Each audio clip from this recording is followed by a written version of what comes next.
Hello दोस्तों, the अध्ययन classes में आपका स्वागत है। आशा करता हूँ आप लोगों की तैयारी अच्छी चल रही होगी। मैं एमपी की क्लास रेगुलर क्लास लेकर आ रहा था, लेकिन बीच में ना अपनी क्लास नहीं आ पाई 7 दिन से। तो बेटा ध्यान रखना, आज मैं नेक्स्ट 12 क्लास हो चुकी थी, अब 13 नंबर की क्लास में लेकर आया हूँ बेटा। और 13 नंबर की 12वीं क्लास में मैंने आपको प्रतीक चिन्ह पर छोड़ा था। आज मैं ना 11वें नंबर का प्रतीक चिन्ह बता रहा हूँ, उसमें मैंने आपको 10 बता दिए थे। तो बेटा यहाँ पर ध्यान रखना, 11th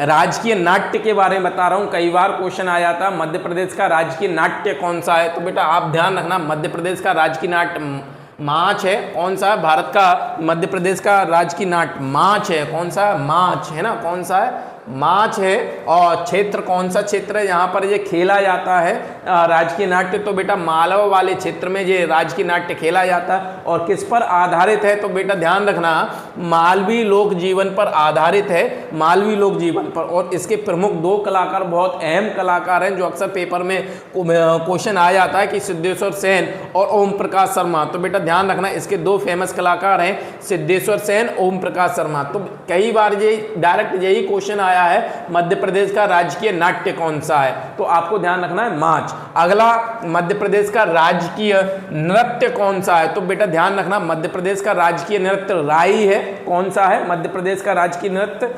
राई।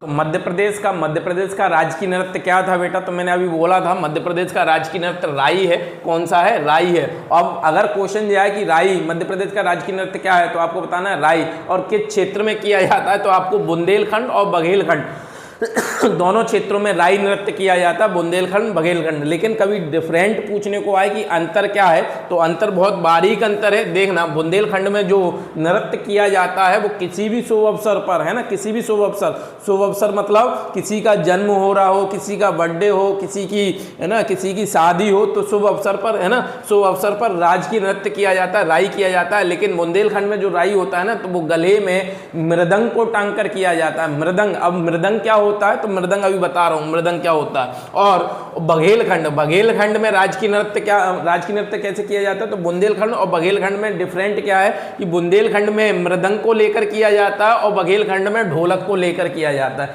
अब ढोलक तो आप सब लोगों ने देखा होगा, ढोलक क्या है? जो शुभ अवसर पर बजाई जाती है ना, ढोलक। और वैसे ही होता है मृदंग। अब मृदंग में अंतर, ढोलक क्या है? ढोलक एक समान होती है, इधर का भी एक समान होता है, इधर का भी एक समान होता है, बीच में भी एक समान होता है। और मृदंग में क्या होता है? बीच का हिस्सा ऊपर होता है और इधर के हिस्से है ना छोटे होते हैं, सक्रिय होते हैं, तो वो मृदंग होता है। गूगल करके देख लेना है ना।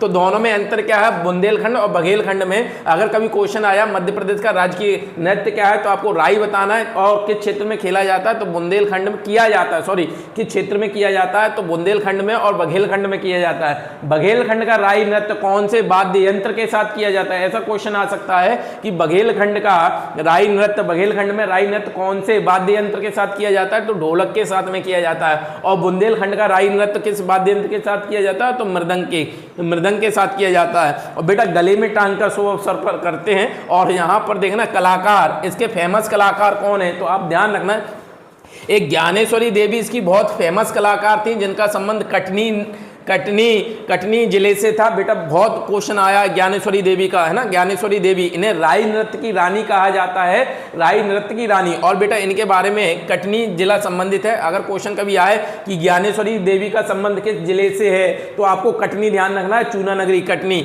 और इनकी भी मृत्यु हो चुकी है बेटा, अब इनका देहांत हो चुका है। कब हुआ? 25 मार्च 2021 को इनका देहांत हो चुका है। और दूसरे कलाकार, इंपोर्टेंट कलाकार राम साहेब पांडे हैं, राम साहेब पांडे। कभी क्वेश्चन बन सकता है कि ज्ञानेश्वरी देवी किस क्षेत्र से संबंधित थे? राई से, माछ से, क्रिकेट से, या कला से, किसी भी अलग क्षेत्र से, है ना, डॉक्टरी से। तो आपको क्या लगना? राई नृत्य से। ऐसे ही राम साहेब पांडे हैं, राम साहेब पांडे का संबंध किस जिले से था? कटनी से, सागर से, जबलपुर से, भोपाल से। तो आपको क्या ध्यान रखना है? सागर जिले से राम साहेब पांडे का है ना संबंध था। और बेटा इनके बारे में विशेष फैक्ट आपको ध्यान रखना है कि 2022 में इन्हें पद्मश्री पुरस्कार दिया गया था। 2022 में इन्हें क्या दिया गया था? पद्मश्री पुरस्कार। तो ये क्वेश्चन आ सकता है, राम साहेब पांडे को पद्मश्री पुरस्कार से कब सम्मानित किया गया? तो 2022 में। अगला ध्यान रखना है, इनकी भी मृत्यु मृत्यु हो चुकी है बेटा, और इनकी मृत्यु कब हुई थी? 8 अप्रैल 2025 को इनकी मृत्यु हो चुकी है। हाँ तो दोस्तों, मध्य प्रदेश के राजकीय चिन्ह अब अपने कंप्लीट हो चुके हैं। इसमें मध्य प्रदेश का राजकीय चिन्ह और देख लेते हैं, प्रत्येक चिन्ह अपने कंप्लीट हो चुके हैं कि मध्य प्रदेश का प्रत्येक चिन्ह क्या है और इसे किसने तैयार किया है। तो देखना बेटा, मध्य प्रदेश का जो प्रत्येक चिन्ह है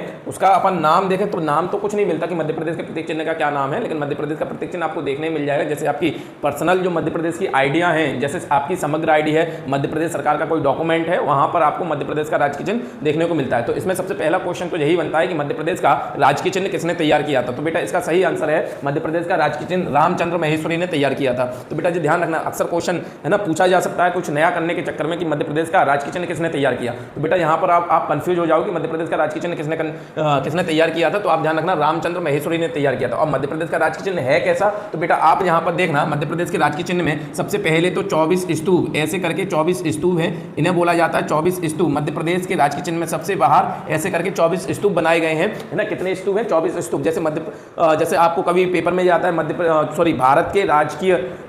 भारत के झंडे में, भारत के राजकीय झंडे में, भारत के झंडे में कितनी तीलियां हैं, तो आप सब लोगों को मालूम होती हैं 24 तीलियां हैं, है ना। ऐसे कभी क्वेश्चन आया कि मध्य प्रदेश के राजकीय चिन्ह में कितने स्तूप हैं, तो आपको ध्यान रखना 24 स्तूप हैं। कितने स्तूप हैं? 24 स्तूप हैं। और बेटा जो 24 स्तूप, अगर कभी क्वेश्चन आया कि 24 स्तूप किसका प्रतीक है, किसको दर्शाते हैं, तो आपको बताना है कि 24 स्तूप विकास और तरक्की का प्रतीक है। किसका प्रतीक है? विकास और तरक्की का। जो क्वेश्चन यहाँ से बनेंगे कि विकास और तरक्की का प्रतीक है, मध्य प्रदेश के राजकीय चिन्ह में विकास और तरक्की को कौन सा सिंबल दर्शाता है, कौन सा प्रतीक चिन्ह दर्शाता है ना, तो उसमें दर्शाते हैं 24 स्तूप, है ना, 24 स्तूप दर्शाते हैं। उसके बाद क्या है, तो उसके बाद अंदर में एक गोल सर्कल बना हुआ है। क्या बना हुआ है? गोल सर्कल। और सर्कल किसका प्रतीक है? सर्कल। तो बेटा यहां पर देखना है, सर्कल एक व्रत है। क्या है? एक व्रत। इसके अंदर एक व्रत है, व्रत निरंतरता और समृद्धि का। व्रत क्या है? निरंतरता और समृद्धि का प्रतीक है। और व्रत के अंदर बेटा बहुत इंपॉर्टेंट है, आप ध्यान से सुनते चलना और नोट्स बनाते चलना। व्रत के अंदर ऊपर यहां क्या लिखा हुआ? उत्तर में, तो उत्तर में आपका लिखा है मध्य प्रदेश शासन। कभी क्वेश्चन आया मध्य प्रदेश के राजकीय चिन्ह में मध्य प्रदेश शासन कहां किस दिशा में लिखा है? उत्तर में, दक्षिण में, पूर्व में, पश्चिम में। तो बिल्कुल बारीकी से मैं आपको बता रहा हूं, मध्य प्रदेश शासन उत्तर दिशा में उत्तर दिशा में ऊपर की ओर लिखा गया है। और नीचे क्या लिखा है? तो भारत सरकार का जो आदर्श वाक्य है ना, सत्यमेव जयते। क्या है? नीचे क्या लिखा है? सत्यमेव जयते लिखा गया है, जो कि आदर्श वाक्य उत्कीर्ण है। आदर्श वाक्य सत्यमेव जयते। आप लोग कमेंट में बताना कि सत्यमेव जयते कहां से लिया गया है बेटा, है ना। तो मुंडकोपनिषद से लिया गया है सत्यमेव जयते। अब इधर है ना पूरब और पश्चिम, मतलब जो पश्चिम और ये पूरब, इधर बेटा क्या है? तो इधर मध्य प्रदेश की राजकीय फसल है। राजकीय फसल कौन कौन सी? गेहूं और धान। क्या? गेहूं और धान की बालियां दर्शाई गई हैं। तो अगर कभी क्वेश्चन आया कि मध्य प्रदेश के राजकीय चिन्ह में ना मध्य प्रदेश की राजकीय फसल किस दिशा में दर्शाई गई है, तो आपको बताना है, क्या बताना है? पूरब और पश्चिम में दर्शाई गई है। कौन कौन सी फसल दर्शाई गई है, तो आपको बताना है कौन कौन सी? गेहूं और धान की बालियां। सोयाबीन मत लगा देना, ध्यान रखना, है ना, सोयाबीन। तो गेहूं और धान की बालियां हैं। और उसके बाद क्या है? तो उसके बाद आपको ध्यान रखना है कि मध्य प्रदेश इसके अंदर, है ना, इसके अंदर एक अशोक स्तंभ, यहां पर क्या है? अशोक स्तंभ दर्शाया गया है, अशोक स्तंभ, और जिसके 4 मुख वाला अशोक स्तंभ दर्शाया गया है। और अशोक स्तंभ के पीछे मध्य प्रदेश का राजकीय वृक्ष, मध्य प्रदेश का राजकीय वृक्ष है, बहुत बड़ा राजकीय वृक्ष है। उसका नाम आप लोग मुझे बताओ, उसका नाम है बरगद, है ना। मध्य प्रदेश के राजकीय वृक्ष का नाम है बरगद। अच्छा, कमेंट में बताना बरगद का बॉटनिकल नेम क्या है और कमेंट में मुझे भी बताना कि मध्य प्रदेश में पहला बरगद पार्क कहां बनाया जा रहा है ना। मध्य प्रदेश में पहला बरगद पार्क कहां बनाया जा रहा है? बहुत अच्छा क्वेश्चन है, ध्यान से बताना, है ना। तो मध्य प्रदेश। और बेटा ये यहाँ पर जो मैंने आपको बताया है गेहूं और धान की बालियां, ये किसको दर्शाती हैं? तो बेटा यहाँ पर ध्यान रखना, मध्य प्रदेश की प्रमुख फसल गेहूं और धान की बालियां कृषि के महत्व को दर्शाती हैं, कृषि के महत्व को, है ना। तो बेटा अब अपन मध्य प्रदेश की राजनीतिक, है ना, राजनीतिक स्थिति भी देख लेते हैं मध्य प्रदेश की। मैंने आपको शुरू में ही बताया था कि मैं आपको बिल्कुल जीरो से बताऊंगा, तो यहाँ पर राजनीतिक स्थिति के बारे में भी मैं आपको बिल्कुल जीरो से बता रहा हूँ बेटा कि मध्य प्रदेश लोकसभा, राज्यसभा, विधानसभा की कितनी कितनी सीटें और कैसे कैसे हैं। तो यहाँ पर आप देखना, बिल्कुल जीरो से बता रहा हूँ कि जब मध्य प्रदेश का निर्माण होता है 1 नवंबर 1956 को, कब? 1 नवंबर 1956 को मध्य प्रदेश का निर्माण होता है। तो मध्य प्रदेश में लोकसभा की सीटें 36 होती हैं। बेटा इंपॉर्टेंट है, ध्यान रखना कि जब मध्य प्रदेश का निर्माण होता है 1 नवंबर 1956 को, जब मध्य प्रदेश में लोकसभा की सीटें 36 होती हैं और राज्यसभा की सीटें 16 होती हैं और विधानसभा की सीटें 288 होती हैं। तो अगर कभी क्वेश्चन आया कि मध्य प्रदेश की स्थापना हुई 1 नवंबर 1956 को, उसके बाद में कितनी कितनी सीटें थी, लोकसभा की कितनी सीटें थी 36, राज्यसभा की कितनी सीटें थी 16 और विधानसभा की कितनी सीटें थी 288। उसी के साथ में अब जब अपन देखते हैं कि 1 नवंबर सन 2000 को मध्य प्रदेश का बंटवारा होता है, छत्तीसगढ़ अलग होता है, तो उस समय तक इनमें क्या चेंजिंग आए थे, 31 अक्टूबर सन 2000 तक इनमें क्या चेंज आ गए थे। तो देखना जब अविभाजित मध्य प्रदेश में, अब देख रहे हैं अपन अविभाजित मध्य प्रदेश में, है ना, मध्य प्रदेश में लोकसभा की कितनी सीटें थी, तो अविभाजित मध्य प्रदेश में लोकसभा की 40 सीटें थी। कितनी थी? 40। अगर पेपर में ऐसे आता है कि 1 नवंबर 1956 के बाद में मध्य प्रदेश में या स्थापना के बाद में मध्य प्रदेश में कितनी लोकसभा की सीटें थी नए मध्य प्रदेश में, तो 36 बतानी है, राज्यसभा की 16 बतानी है, विधानसभा की 288 बतानी है। साथ ही साथ में अगर ऐसे आता है कि अविभाजित मध्य प्रदेश में 31 अक्टूबर सन 2000 को मध्य प्रदेश में कितनी लोकसभा की सीटें थी, तो 40 थी। राज्यसभा की कितनी सीटें थी? 16। यहाँ पर कोई चेंज नहीं हुआ है, यहाँ पर 4 सीटें बढ़ गई हैं। उसी के साथ में विधानसभा की मध्य प्रदेश में अविभाजित मध्य प्रदेश के समय कितनी सीटें थी, तो आपको बताना है, क्या बताना है, 320 सीटें थी। कितनी सीटें थी? 320। उसके बाद में वर्तमान मध्य प्रदेश में क्या स्थिति है, मतलब 31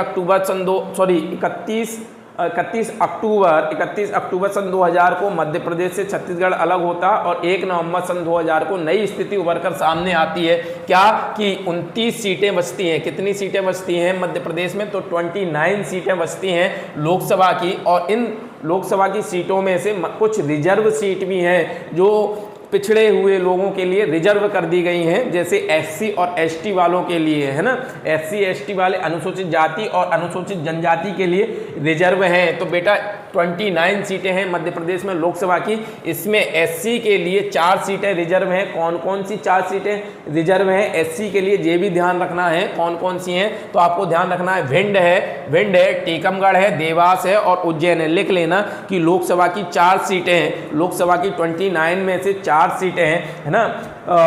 अनुसूचित जाति अनुसूचित जनजाति के लिए 6 और 4 सीटें रिजर्व हैं, जिसमें एससी वालों के लिए 4 सीटें हैं। कौन कौन सी हैं? भिंड है, देवास है, टीकमगढ़ है और उज्जैन है। इधर अगर भिंड, टीकमगढ़, देवास, उज्जैन 4 सीटें एससी वालों के लिए रिजर्व है और 6 सीटें लोकसभा में से 6 सीटें लोकसभा की 6 सीटें मध्य प्रदेश में एसटी के लिए रिजर्व है। कौन कौन सी 6 सीटें हैं, तो आप ध्यान रखना, रतलाम है, शहडोल है, खरगोन है, धार है, मंडला है और बैतूल है। रतलाम, शहडोल, खरगोन, धार, मंडला और बैतूल, ऐसे कर एससी और एसटी के लिए टोटल 10 सीटें रिजर्व हैं। कितनी सीटें रिजर्व हैं लोकसभा की? 10 सीटें रिजर्व हैं। साथ ही साथ में अनरिजर्व सीट कितनी है ये भी ध्यान रखना। तो अब 10 में से 29 में से 10 माइनस कर दोगे तो 19 निकले आएंगे। उसी के साथ में राज्यसभा की सीटें, वर्तमान में राज्यसभा की सीटें कितनी है? तो 11 राज्यसभा की सीटें, और इन राज्यसभा की सीटों पर कोई रिजर्वेशन नहीं है। और ध्यान रखना इसी के साथ में कि मध्य प्रदेश में विधानसभा की कितनी सीटें हैं, तो मध्य प्रदेश अविभाजित मध्य प्रदेश में 320 थी, लेकिन वर्तमान में कितनी है आपको ध्यान रखना, 230 हैं। कितनी है? 230। डायरेक्ट 100 सीटों का अंतर आ रहा है आसपास, है ना, देखना 230 सीटें हैं। तो यहाँ पर आप देखना कि एसटी वालों के लिए कितनी रिजर्व है, तो एसटी वालों के लिए यहाँ पर 47 सीट रिजर्व है और एससी वाले के लिए 35 सीट रिजर्व है। आशा करता हूँ, है ना, ये स्थिति समझ में आई होगी, है ना। यहाँ से क्वेश्चन बनते हैं बेटा, इंपॉर्टेंट क्वेश्चन बनते हैं। क्या बनते हैं कि लोकसभा में एससी के लिए कितनी सीटें रिजर्व हैं और एसटी के लिए कितनी सीटें रिजर्व हैं। स्थान पूछ लेते हैं कि कौन सा स्थान रिजर्व है, कौन सी सीट रिजर्व है, और एसटीएस विधानसभा की कितनी सीटें हैं और अविभाजित मध्य प्रदेश में कितनी थी। ये 2 पोर्शन में से, मतलब अविभाजित मध्य प्रदेश और वर्तमान मध्य प्रदेश में से कई बार क्वेश्चन आए हैं, लेकिन हो सकता है अब आने वाले पेपरों में यहाँ से क्वेश्चन आ जाए। तो जैसा मैंने आपको प्रॉमिस किया था बिल्कुल 0 से बताऊंगा, वैसे ही मैं बता रहा हूँ। अब आने वाली वीडियो में और भी बताऊंगा। जब तक के लिए धन्यवाद। जो छोटी वीडियो बनी है लेकिन कोई दिक्कत नहीं है, आगे और भी इंटरेस्टिंग आपको फैक्ट मालूम पड़ेंगे। जब तक के लिए धन्यवाद।